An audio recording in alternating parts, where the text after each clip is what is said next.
When Franklin arrived in Philadelphia, there were essentially two newspapers, one run by Bradford and one run by Keimer.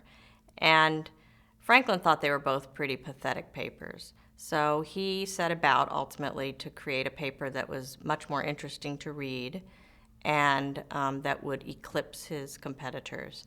And he did succeed in that.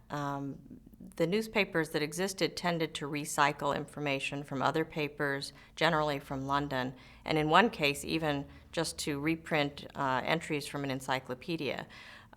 So Franklin decided that news really needed to be new, and he was going to find the freshest advices to put in his newspaper. Largely because he was such a great writer and such a wordsmith, he had a good eye for what was new. He had a good eye for the turn of phrase. He made his newspaper more interesting editorially, and he sought out a lot of advertisements, and he sought out a lot of subscribers.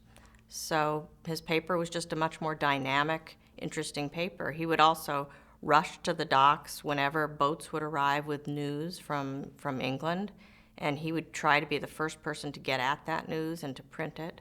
So he was very competitive. This is a small town still. Philadelphia is a small town. And almost everyone is going to read his newspaper, whether they subscribe to it, read it in a tavern, talk about it in a coffee house with someone else. So he knows that anything he prints is at least going to be paid attention to and talked about. So he realizes the newspaper is an incredibly important influence on the sort of chatter about town, and that's the way he did, printed his newspaper.